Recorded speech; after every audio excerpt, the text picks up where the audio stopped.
मैं 3 तक गिनता हूं और आप मुझे बताओ कि वर्ल्ड की सुपर पावर क्या है। 1, 2, 3।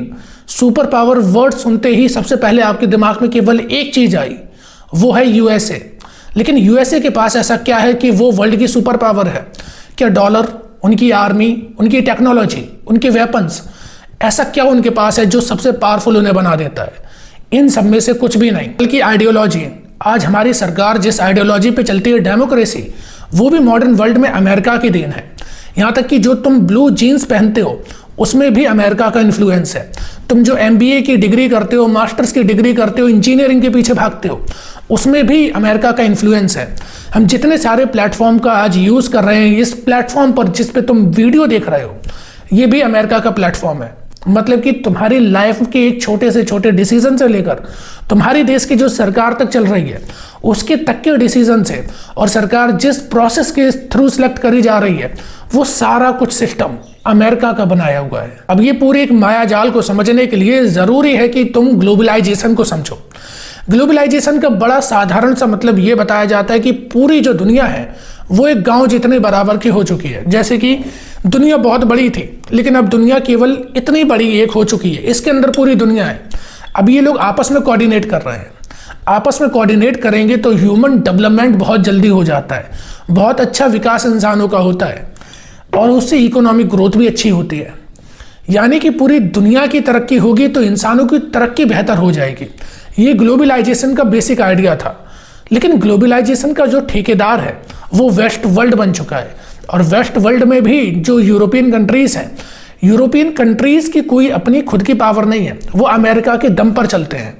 यानी कि अमेरिका आपकी आइडियोलॉजी को, आपके आइडियाज़ को, और आपको जो डे टू डे एक्टिविटीज़ हैं उनमें क्या करना है, उन सब में यूएस आपको इन्फ्लुएंस करता है। और आपको लगता है कि ये सारी चीज़ें हम अपनी मर्जी से कर रहे हैं, लेकिन जो आपकी ये सोच है ना कि मैं अपनी मर्जी से कर रहा हूँ, फ्री विल मेरे पास है, ये भी अमेरिका की दी हुई है। अब मैं आइडियोलॉजीज में उतना डीप नहीं जाऊँगा, केवल ऊपर बेसिक से आपको बता देता हूँ। टेक्नोलॉजी आज जो हमारे पास है, अगर आपको कुछ भी चाहिए आप गूगल पे सर्च कर सकते हो। आपको कुछ भी खरीदना हो आप गूगल पे जा सकते हो, आप अमेजोन पे जा सकते हो। आपको अगर कुछ कंसेप्चुअल देखना है तो आप यूट्यूब पे जा सकते हो। कोई चीज़ समझनी है अच्छी तरीके से या सोशल मीडिया से कनेक्ट होना है, आप इंस्टाग्राम पे जाओ, आप यूट्यूब, आप व्हाट्सएप का यूज़ करते हो अपने मैसेजेस के लिए। पुरानी जनरेशन के ज़्यादातर लोग जो है वो फेसबुक के ऊपर हैं। व्हाट्सएप इतना ज़्यादा कॉमन है कि हर स्मार्टफोन में आपको व्हाट्सएप मिल जाता है, और ये जो सिस्टम है ना, ये पूरी दुनिया को कनेक्ट करता है। असली पावर ग्लोबलाइजेशन की ट्रेड में नहीं होती है। ट्रेड में क्या होता है कि वहाँ पे आप सामान का एक्सचेंज कर रहे हो, पर सोशल मीडिया के जरिए जो ये कनेक्टिविटी है ये बहुत तेज हो चुकी है, जिससे कि लोग, सामान तो छोड़ो, बहुत छोटी बात हो गई, डायरेक्ट अपने आइडियाज़ को शेयर करते हैं। और जो इस सोशल मीडिया को कंट्रोल करेगा वो पूरे दुनिया के आइडियाज़ को कंट्रोल करेगा। जो भी इंजीनियरिंग बैकग्राउंड से है या जिन्होंने थोड़ी बहुत मैथ पढ़ी होती है, उन्हें पता होता है कि कोऑर्डिनेट्स का, ज्योमेट्री का पूरे वर्ल्ड में कितना बड़ा रोल होता है। आपको लगता है कि ये केवल गूगल मैप्स के लिए यूज़ में आ जाता है, ऐसा नहीं होता। बल्कि आपके ये जो जितने भी टावर, सिग्नल्स, मोबाइल फ़ोन या जितने भी चीज़ हैं, जो भी हम एक दूसरे से कनेक्टिविटी के लिए यूज़ हो रही हैं, वो सब ज्योमेट्री के ऊपर ही बेस होता है। ये पूरे सिस्टम को कंट्रोल करता है यूएस। वेनेजुएला का एग्जाम्पल देता हूँ। उन्होंने सबसे पहले उनके रेडार्स को ख़त्म कर दिया। रडार खत्म हो गए, उन्हें पता ही नहीं पड़ा कि आसमान में कितने एरोप्लेन्स हैं, किस देश के हैं और कैसे जेट हैं। आसमान में जब भी लड़ाई होती है, ऐसे नहीं होती कि ज़मीन से तुमने देखा ऊपर हवाई जहाज उड़ रहा है, गोली मार दो खत्म, ऐसे नहीं होता है।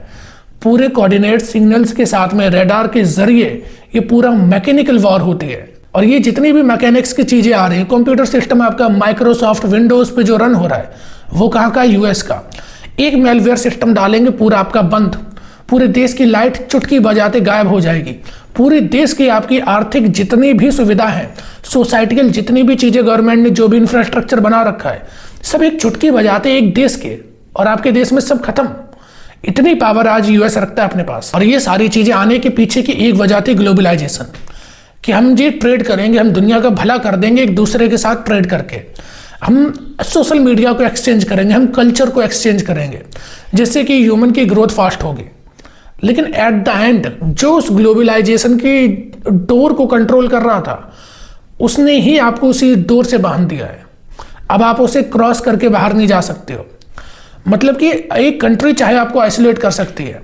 ईरान के साथ जो अभी हो रहा है या इससे पहले हुआ है, ईरान इतनी बुरी कंडीशन में नहीं था, वहां पे इकोनॉमिक क्राइसिस जो है अमेरिका की देन है, पूरी दुनिया से कह के उसे आइसोलेट करा दिया, सैंक्शन लगा दिए कि इनके साथ कोई ट्रेड कर ही नहीं सकता है, जिससे कि तेल होने के बावजूद आज ईरान की हालत क्या है, ईरान पूरा तबाह हो चुका है केवल एक यूएस के सैंक्शन की वजह से।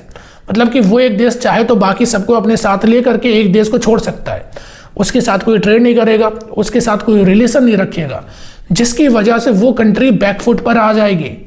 इतनी पावर एक कंट्री के पास है कि वो दूसरे देश के साथ ऐसा कर सकता है। मतलब कि अगर आप यूएस के खिलाफ जाते हो तो पूरी दुनिया से आपको सेपरेट कर दिया जाता है। इतनी पावर एक देश रखता है। इससे बचने का केवल एक तरीका है, इंडिजीनियस सिस्टम बनाना।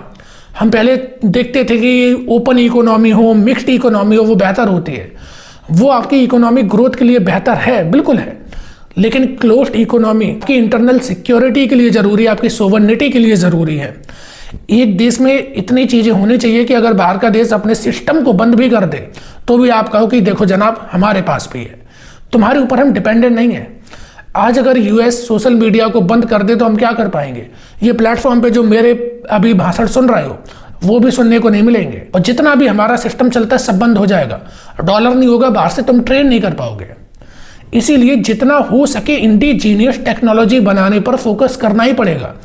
आज हम पेट्रोल के लिए, डीजल के लिए डॉलर के ऊपर डिपेंड हैं, क्यों नहीं हम सोलर रेडिएशन की तरफ जाते हैं, क्यों नहीं हम ग्रीन एनर्जी की तरफ जाते हैं। इंडिया की ज्योग्राफी इतनी अच्छी है कि हम सोलर पावर का यूज कर सकते हैं, हम विंड पावर का यूज कर सकते हैं, हम वाटर से थर्मल पावर का यूज कर सकते हैं, पर हम नहीं कर रहे हैं, केवल दूसरे लोगों के भरोसे बैठे हैं। हम कन्वेंशनल तरीके से आगे बढ़ रहे हैं, उससे कुछ नहीं होने वाला। कल को वो चाहेगा आपको बंद कर देगा, ठप कर देगा। आपको जरूरी है कि जो भी आपकी ज्योग्राफी में जितनी चीजें मौजूद हैं उतनी चीजें आप यूटिलाइज करो। डीजल पेट्रोल बंद हो जाता है, आपके पास ग्रीन एनर्जी होनी चाहिए, देश को चलाने के लिए न्यूक्लियर एनर्जी होनी चाहिए, आपके पास अपने वेपन होने चाहिए, आपके पास day to day human life में आपकी जो कंट्री के लोग हैं उनकी जिंदगी में जो चीजें इस्तेमाल हो रही हैं वो आप खुद मैन्युफैक्चर करो। जब तक हम ये नहीं कर सकते तब तक अमेरिका आएगा, हमारे प्रधानमंत्री को घरे आएगा, हमारे देश को घरे आएगा, और हम कुछ नहीं कर पाएंगे।